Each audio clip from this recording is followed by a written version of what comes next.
Tonight, I can report to the American people and to the world that the United States has conducted an operation that killed Osama bin Laden. 10 years after President Obama authorized the raid by Special Operations Forces that killed Osama bin Laden, he sat down with Admiral William McRaven, former commander of the United States Special Operations Command, who oversaw Operation Neptune Spear, to reflect on that mission and its impact. 10 years ago this week, you were obviously in that final period of deciding what to do, of evaluating risk. Is there a moment or two that stands out in your head from that period? When I look back, with the benefit of 10 years, what strikes me maybe is not a particular moment. The number of people who operated at the very highest levels for a sustained period of time, that is something that I appreciate even more a decade later. It makes me appreciate how, unfortunately, rare that is. And it makes me wonder sometimes how we can duplicate that kind of mission orientation and focus in so many of the other challenges that our country has to meet. Admiral McRaven, in this same period of time leading up to the operation itself, President Obama has to make a decision, but things are shifting onto the shoulders of you and obviously the operators who are going to carry out the actual raid. How did you feel that transfer of responsibility as a part of this broader whole?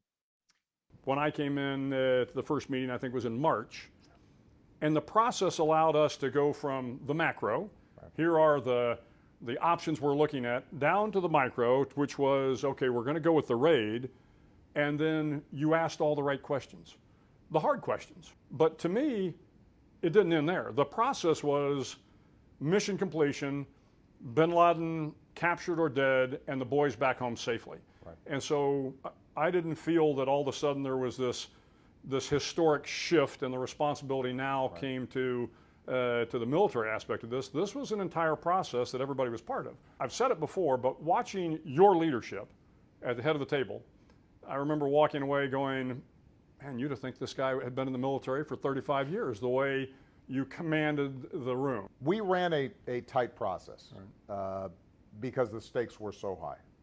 But after all the work we did, all the process that we went through, the one thing I've always emphasized was that there remained enormous uncertainty. Absolutely. There was uncertainty about whether it was actually bin Laden in Abbottabad, about what was the nature of the compound. How would the Pakistanis react if they found out? What gave me ultimately confidence to be able to make the decision, once you cut through all the other analysis, was here were a group of military personnel who operated at the highest levels, doing things that no other organization or group of individuals really could carry out.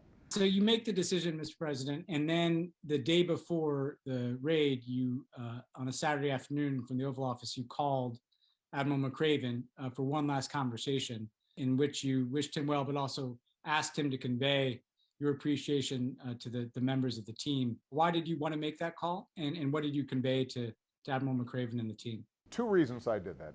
One is that no matter how highly trained those warriors were, there was still enormous risk to a mission like that. But the second reason I think it was important for me is that as Commander-in-Chief, and certainly here in Washington, a lot of times these issues of war are treated as abstractions. And we forget that these are folks who have families and loved ones, and that they are carrying a burden on behalf of hundreds of millions of Americans.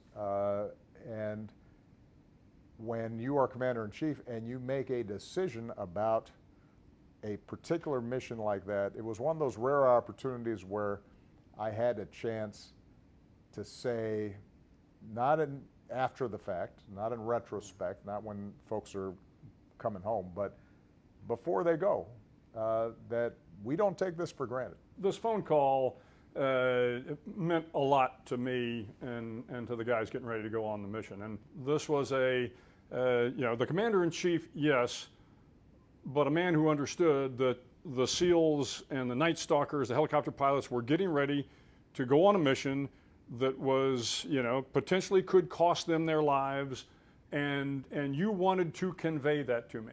And Mr. President, you went up to New York, shortly after the operation, and went back, obviously, on the anniversary of September 11th. So what was the takeaway from those experiences in New York? I had stayed in touch with many of the family members of the 9/11 victims. I heard from them both how those wounds in their hearts hadn't fully healed, their concern and their worry that their loved ones and what had happened might be forgotten in the flood of other events that had happened. There was a young woman, at this point 14, who had lost her father at the age of 4 and had actually talked to her father in the building. It was the last conversation that she remembered with her father, and she was there at that ceremony and gave me a big hug, and we had a chance to talk, meeting with the firefighters of the station that had lost almost all of its members because they were some of the first responders. It brought home the fact that so many of the issues we deal with, they are big historic issues, but they are also issues that are very personal for people. I had a chance to go to New York, I think in November of 2011, and I had not been to New York in 50 years. And when I got to New York, the New Yorkers were so thankful for what the decisions you had made and what the team had done, and I could really begin to internalize it. And of course, it was about bringing justice to bin Laden, but it was about something else as well. It was about this idea that our nation could do something hard and do it well. I think people also looked at the sacrifices that had been made for a decade in Afghanistan and Iraq. And so this was the closest approximation maybe to a victory day that we might have.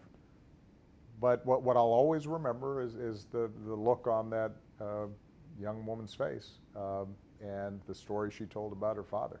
And that, I think, captures as well as anything also the sense that each individual in America matters, and that part of being a nation is that we depend on each other, and we remember each other, and we see each other, and that we defend each other. Admiral McRaven, the other visit President Obama made in the days after was to Fort Campbell, where he was able to meet with the team. I think you at the time, if I remember, were very clear about there's a SEAL team, there's the aviation detachment, the Night Stalkers, but then there were other troops at that base. We talked to troops deploying to Afghanistan, and it seemed like you wanted to convey that this was an achievement of everybody who served in uniform after 9/11. But what are your recollections of that day at Fort Campbell?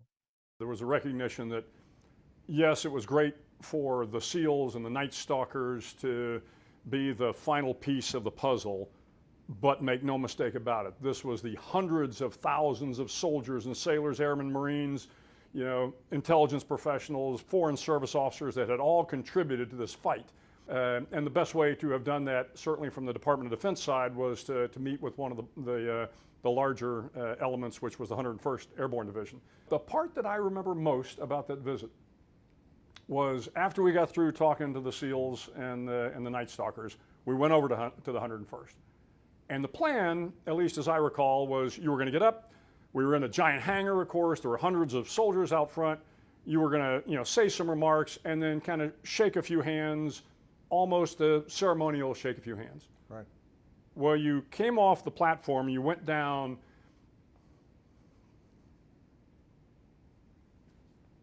That's how I felt. You went down to start shaking hands. And of course, the soldiers start lining up. And you kept shaking hands. And finally, I kind of saddled up beside you and I said, Mr. President, you don't need to shake everybody's hand. And you turned to me and you said, hey, Bill, this is important to me. and hopefully it's important to them. What you didn't see, which is what I saw, was there was a line outside that hangar. You know, I will tell you, Bill, because I get emotional about this too. Every one of those kids, they had said, we are here, we are ready, and we are willing to sacrifice everything to defend this country. And some of them saw action, and some of them didn't. Some of them had friends who came back, and some of them had friends who didn't come back. Some came back and were grievously wounded. All of them came back with scars that maybe weren't always visible. Here's what I remember, though, about meeting with the team that had actually executed the mission. It wasn't just that they were highly skilled, and it wasn't just that they were extraordinary warriors, but it was also cool under pressure, experience gained from years of other operations, and frankly, lessons learned from some previous members of Special Forces who didn't come back from a mission. And all you could, I think explicitly, a number of them mentioned that listen, we're here and we appreciate you thanking us, but understand there are a bunch of guys who aren't here anymore that we learned from, and that allowed us to function at the highest level. And that's the strongest memory I always have, because it reminds me of all of this is part of a chain.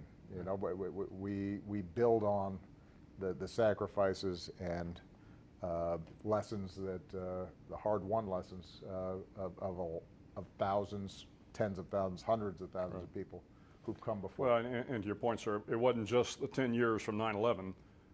It was the 30, 40, 50, 60, 70 years all the way to World War II for the special operations guys. I mean, we tried to learn from every mission that went well and every mission that didn't go well.